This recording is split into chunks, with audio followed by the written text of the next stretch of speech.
నమస్తే, welcome to social post. నేను మీ మాధురి. కార్తీక ఏకాదశి సందర్భంగా కాశీబుగ్గలోని టెంపుల్లో 9 మంది చనిపోయారు. అసలు ఏం జరిగింది? అంతలా అక్కడికి జనాలు వెళ్తున్నప్పుడు తీసుకోవాల్సిన జాగ్రత్తలు ఏమీ తీసుకోలేదా? డీటెయిల్గా చెప్పడానికి మనతో పాటు ఉన్నారు కట్టుపల్లి సురేష్ బాబు గారు, ఆధ్యాత్మికవేత్త. నమస్తే సార్. జై శ్రీమన్నారాయణ. అసలు ఏమైంది శ్రీకాకుళం కాశీబుగ్గలో? కాశీబుగ్గ అంటే అది ఒక పుణ్యక్షేత్రమే.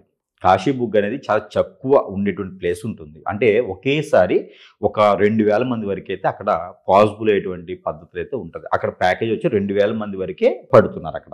అయితే ఒకటి ఇక్కడ ఏకాదశి అని చెప్పేసి అని మనకి చూస్తున్నాము. కార్తీక మాసం ఏకాదశి. ఈ ఏకాదశి రోజున స్వామివారిని దర్శించుకుంటే చాలా మంచిది జరుగుతుందని చెప్పేసి అని అందరికీ ఒక నమ్మకం.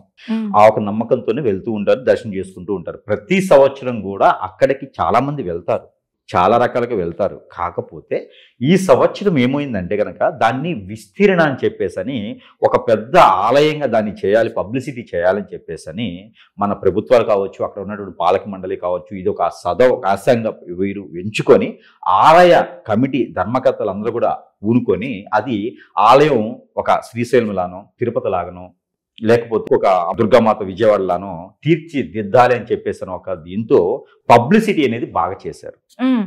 ఓకేనా? ఇక్కడికి వస్తే ఇక మీ కోరికలన్నీ కొంగు బాగానం అయిపోతాయి. అసలు మీకు ఉన్నటువంటి కర్మలు, క్రియలు, గ్రహదోషాలు అన్ని పటాపంచి దగ్గర వెళ్ళేటప్పుడు ₹1 కోటి డబ్బులు తీసుకెళ్ళిపోవచ్చు మీరు అనే టైప్లో పబ్లిసిటీ చేశారు. ఓకే, అంటే మీ కర్మలన్నీ ఇక్కడ అయిపోతాయి. వెళ్తూ వెళ్తూ ఓట్లకు డబ్బులు ఇస్తారు కదా, అదే టైంలో మీ అన్ని కర్మలు అయిపోయేసి ప్రతి ఒక్కరికి ₹1 కోటి, ₹2 కోట్లు మీరు కోరిన కోరిక తీరిపోతుంది, ఇక్కడే అయిపోతుంది. కొట్టగానే కొబ్బరి చెప్పి ఇచ్చి పంపిస్తారు, అలానే మీకు డబ్బులు అన్నీ వచ్చేస్తాయి అని చెప్పేసి పబ్లిసిటీ చేయడం అయిపోయింది. ఈ పబ్లిసిటీ స్వార్థం కోసమే కదా.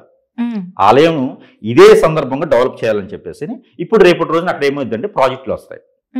ఆలయం డెవలప్ అయిందంటే ఇప్పుడు విజయవాడలో ఏమైంది, తిరుపతిలో ఏమైంది, కాశీలో ఏమైంది, ఇట్లానే డెవలప్ చేయడానికి కోసం చెప్పేసి అక్కడ ఈ యొక్క జనాన్ని చూపిస్తే పక్కన ప్రాజెక్టులు వస్తాయి ఆ ఏరియాలో.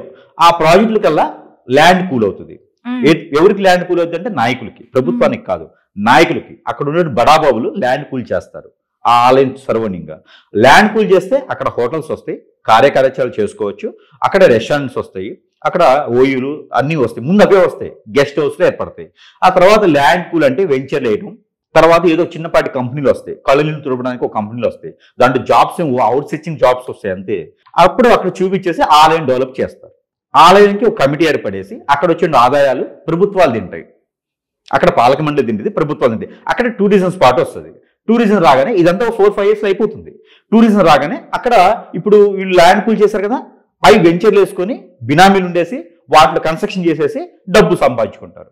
ఇది ప్రభుత్వం యొక్క దినచర్య, ఆదాయం సృష్టించడానికి వేసేటువంటి పన్నాగాలు. ఇంతే కదా. ఒక ఆలయం సర్వనింగ్ బిజినెస్, ఆలయాన్ని చూపిస్తారు అంతే కదా. ఆ రకమైనటువంటి చేసినటువంటి క్రేలో ఒక భాగమే ఈ యొక్క ఆలయం.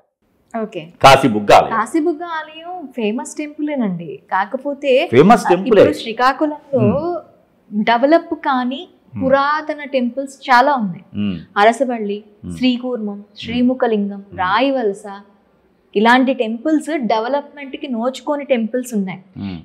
డెవలప్మెంట్ పేరుతో ఇవన్నీ చేస్తున్నారు. మీరు చెప్పిన టెంపుల్స్ అన్నిటిలోనూ ఎన్విరాన్మెంట్ భూమ్స్ ఉన్నాయి. మీరు చెప్పిన టెంపుల్స్ అన్ని కూడా ఒక్కొక్కసారి డెవలప్ చేస్తారు. మీ టెంపుల్స్ అన్నిటిలో కూడా అడవి భూములు ఎక్కువ ఉన్నాయి. అక్కడ సంపద అనేది వస్తుంది ఆల్రెడీ, కాబట్టి వాటిని ఇప్పుడు డిస్టర్బ్ చేయరు. మీరు చెప్పిన అరసవల్లి కావచ్చు, ఇవన్నీ కూడా అక్కడ డిస్టర్బ్ చేయడానికి ఏం లేదు ప్రత్యేకంగా. ఇక్కడ వచ్చేసి ల్యాండ్ చాలా ఉంది, ల్యాండ్ బ్యాంక్ చాలా ఉంది. ఇక్కడ డెవలప్ చేస్తే ఫ్యూచర్లో ప్రభుత్వానికి ఆదాయం వనరులు బాగా వస్తాయి. కాశీబుగ్గ అనేది. రెండో విషయం ఏంటంటే కార్తీక మాసం సీజన్ ఉంది, అన్ని కలిసి వచ్చాయన్నమాట వారికి. అలా రకమైన పబ్లిసిటీ చేయడం ద్వారా ఎన్నో లక్షల మంది అక్కడికి రావడం జరిగింది. అసలు జరిగిన స్టోరీ ఇది. ఎన్నో లక్షల మంది అక్కడ రావడంతో అక్కడ మెయింటెనెన్స్ లేదు, వాటర్ లేదు, క్యూ లైన్స్ లేవు. ప్రభుత్వం కూడా ఇంత పబ్లిసిటీ అవుతుందని అనుకోలేదు. కాబట్టి అంతమంది రావడంతో వాళ్ళని మెయింటైన్ చేయలేకపోయారు. ఇంకోటి ఏంటంటే అక్కడ ఉండేటువంటి జనాలు కూడా కొంచెం ఏంటంటే వాళ్ళకి నాగరికత అనేది కొంత మేర తక్కువ ఉంటుంది. అంటే మన అంత సోషల్ నాగరికత ఎక్కువగా ఉండదు వారికి.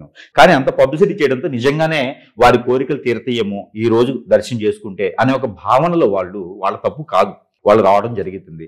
అక్కడ వారికి తొక్కిస్లాట జరిగింది. తొక్కిస్లాటలో మరణించడం జరిగింది. ఏకంగా పుణ్యకాలానికి వెళ్ళిపోయినారు వాళ్ళు.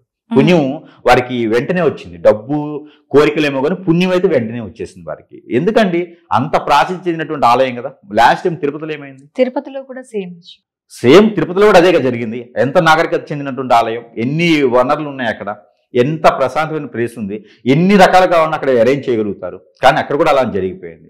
సో ఆలయాల వద్ద ఇలా జరగడం అనేది అసలు ఇది తట్టుకునేటువంటి విషయం. దర్శనం కోసం వచ్చి దేవుని కోసం వచ్చేసి ఇలా చేయకూడదు.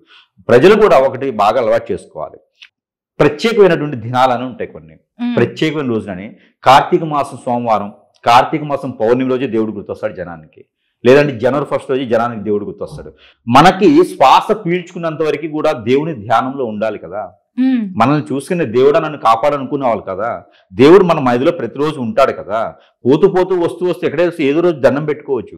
పర్టికులర్గా ఆ రోజే దండం పెట్టుకుంటే అవుతుంది, పర్టికులర్గా ఈ రోజే దండం పెట్టుకుంటే అవుతుంది. పబ్లిసిటీని ఖచ్చితంగా ఆపాలండి. ఇది దేవుడు ప్రతిరోజు ఉంటాడండి. ప్రతిరోజు ఆలయానికి వెళ్ళొచ్చు, ప్రతిరోజు దీపారాధన చేసుకోవచ్చు, ప్రతిరోజు ఫాస్టింగ్ ఉండొచ్చు, ప్రతిరోజు స్నానాలు చేయొచ్చు. ప్రతిరోజు పవిత్రంగా ఉంటే మనకి ఇంకా మంచి జరుగుతుంది. ఎందుకు అనుకోరు దేవుళ్ళు? మనుషులు అనుకోరు కదా. దేవుడు ఎల్లవేళలా 360 రోజులు 24 గంటలు దేవుడు మన కోసం చేస్తూనే ఉంటాడు. మనం చేసే క్రియలు చూస్తూనే ఉంటాడు. అంతేగాని అమావాస్యలో దేవుడికి గుడికి వెళ్ళకూడదు, పౌర్ణమి రోజే గుడికి వెళ్ళాలి, లేకపోతే ఈ రోజు మంచిది ఈ రోజు మంచిది. దేవుడి దగ్గరికి వెళ్ళడానికి మంచి చెడు ఏం లేదు. మొక్కుబడులు తీసుకోవడానికి మంచి చెడు ఏం లేదు. పర్టికులర్ పలానా రోజే వెళ్ళాలని ఏమీ లేదు. ఆదివారం అయితే సూర్యుడికి మొక్కాలి, సోమవారం అయితే శివుడికి మొక్కాలి, అలానే మంగళవారం అయితే ఆంజనేయ స్వామి మొక్కాలి, బుధవారం అయితే అయ్యప్ప స్వామి. ఎవరండి వీళ్ళంతా చెప్పిన వాళ్ళు? అసలు ఇవన్నీ లేవు. ఏ రోజైనా ఏ ఆలయానికైనా వెళ్ళేటువంటి విధానం పెట్టుకోవాలి. అంతేగాని సోమవారం ఉంది, కార్తీక మాసం ఉంది, జనాల్లో కూడా అవేర్నెస్ రావాలండి. జనాల్లో ఖచ్చితంగా అవేర్నెస్ రావాలి. జనవరి 1 రోజే మనకి 31st నైట్కు ఎంజాయ్ చేస్తాం, స్నానాలు కూడా చేస్తామో లేదో తెలియగానే జనవరి 1 రోజు మాత్రం క్యూలో నీళ్ళు నిలబడతాం. వెంకటేశ్వర ఆలయాల్లో ఆ జనవరి 1 చూస్తుంటే కనుక మీరు ఎంత క్యూ లైన్లు ఉంటాయండి. దేవుడు ఆ రోజే గుర్తొస్తారా జనానికి? ఆ రోజు దర్శనం చేసుకుంటే వీళ్ళకి మంచి జరుగుతుంది ఏమన్నా ఉందా? రాసిపెట్టి ఉందా? అలా ఏం లేదండి. ప్రతిరోజు దర్శనం చేసుకోవచ్చు, ప్రతిరోజు మంచి జరుగుతుంది. జనాల్లో కూడా అవేర్నెస్ తీసుకొస్తే చాలా మంచిది ఈ విషయంగానైతే. కార్తీక మాసం పుణ్యకాలం కాదు. కార్తీక మాసం దర్శనం చేసుకుంటే మన పాపాలు పోవు. మనం చేసే క్రియల్లో ఉంటుంది, మన ఆలోచనలో ఉంటుంది, మన విధానంలో ఉంటుంది, మనం పాటించే విలువల్లో ఉంటుంది. అంతేగాని దేవుడికి ఏ రోజున దర్శనం చేసుకోవచ్చు. ఈ కాశీబుగ్లో జరిగింది మాత్రం మనము చాలా సిగ్గుపడాల్సినటువంటి విషయము. ఇలాంటి ఆలయాల్లో కనుక ఇలా మెయింటెనెన్స్ లేకపోతే మాత్రము రేపటి రోజున చాలా సమస్యలు వచ్చేటువంటి అవకాశాలు ఉన్నాయి. ఇంకో విషయం ఈ సందర్భంగా ఏంటంటే కనుక దేవుడి దగ్గర ప్రతి ఒక్కళ్ళు ఒకటే. విఐపి దర్శనాలు తీసేసుకుంటే చాలా మంచిది. ఆ విఐపి దర్శనాలు, బ్రేక్ దర్శనాలు తీసేసి కనుక ప్రతి ఒక్కరికి కూడా సదవకాశం కల్పించినట్టయితే కనుక ఇలాంటి మళ్ళీ జరగకుండా ఉండేదానికైతే మనం అరికట్టవచ్చు. ప్రతి ఆలయంలో ఇలా చేయాలి. థ్యాంక్ యూ అండి.